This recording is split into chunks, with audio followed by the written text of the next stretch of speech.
رمضان کریم کریم۔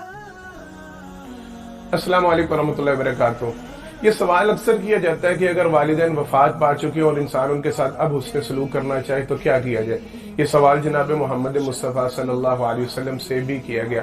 آپ صلی اللہ علیہ وسلم نے کچھ اعمال بتلائے، ان میں سے پہلا عمل قرآن کریم میں سورہ بنی اسرائیل میں اللہ رب العالمین نے حکم دیا وَقُلْ رَبِّ ارْحَمْهُمَا كَمَا رَبَّيَانِي صَغِيرًا۔ انسانیت کے نام یہ حکم ہے، یہ پیغام ہے والدین کی زندگی میں بھی اور ان کی وفات کے بعد بھی۔ ان کے لیے ہر وقت یہ دعا کرتے رہا کریں، رب ارحمہما کما ربیانی صغیرا۔ جب بھی دعا کے لیے ہاتھ اٹھائیں، والدین کے لیے دعا کو اپنے اوپر لازم کر لیں، یہ دعا کی قبولیت کا ذریعہ بھی ہے۔ قرآن کریم میں جناب ابراہیم علیہ السلام کی دعا ملتی ہے، ربنا اغفر لی ولوالدی وللمؤمنین یوم یقوم الحساب۔ جناب نوح علیہ السلام کی دعا ملتی ہے، رب اغفر لی ولوالدی ولمن دخل بیتی مؤمنا۔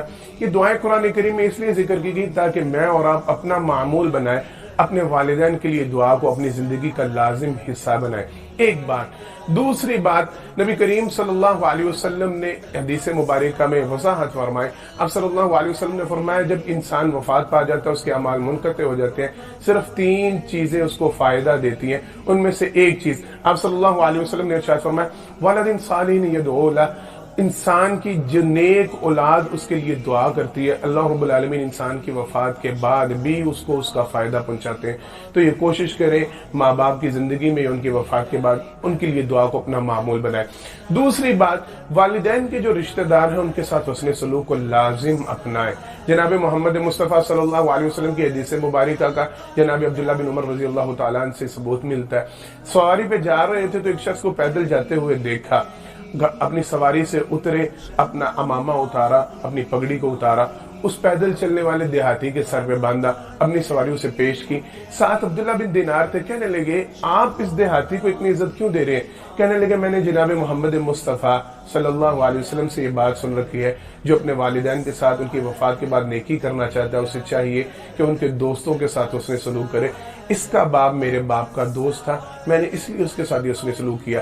آپ کے چچا ہو، آپ کے ماموں ہو، آپ کی خالہ ہو، جناب محمد مصطفیٰ صلی اللہ علیہ وسلم کی حدیث مبارکہ کے مطابق ماں باپ کے جو بہن بھائی ہیں، عزیز و اقربا، ان کے رشتہ دار ہیں، ان کی وفات کے بعد ان کے ساتھ حسن سلوک کیا جائے، یہ لازم ہے۔ تیسری بات، والدین اگر وفات پا چکے ہو ان کی طرف سے صدقہ کرنا، یہ نبی کریم صلی اللہ علیہ وسلم کی حدیث مبارکہ سے ثابت ہے۔ آپ صلی اللہ علیہ وسلم کے پاس ایک صحابی حاضر ہوئے، عرض کہ اللہ کے پیغمبر صلی اللہ علیہ وسلم میرے والد وفات پا گئے اور ان کو وصیت کرنے کا موقع نہیں ملا، کیا میں ان کی طرف سے کچھ صدقہ کر سکتا ہوں اور ان کو فائدہ دے گا؟ آپ صلی اللہ علیہ وسلم نے فرمایا ہاں صدقہ دو، وہ ان کے گناہوں کو مٹا دے گا۔ جناب سعد بن عبادہ رضی اللہ تعالیٰ عنہ حاضر ہوئے، کہ اللہ کے پیغمبر صلی اللہ علیہ وسلم میری والدہ اچانک وفات پا گئی ہیں اور اگر وہ ان کو موقع ملتا وہ ضرور نیکی کا حکم دیتی، کیا میں ان کی طرف سے صدقہ کر سکتا ہوں اور کیا صدقہ کروں؟ آپ صلی اللہ علیہ وسلم نے فرمایا ان کی طرف سے پانی کا کنواں کھدوا دو، یہ سب سے افضل صدقہ ہے، صدقوں میں سے افضل صدقہ پانی کا صدقہ ہے۔ سعد بن عبادہ رضی اللہ تعالیٰ نے والدہ کے نام پہ ایک کنواں کھدوایا۔ والدین اگر وفات پا جائیں تو آپ ان کی طرف سے صدقہ کر سکتے ہیں۔ والدین نے اپنی زندگی میں کسی سے کوئی وعدہ کیا ہو، اس وعدے کو پورا کیا جائے، یہ والدین کی وفات کے بعد ان کے ساتھ نیکی ہے۔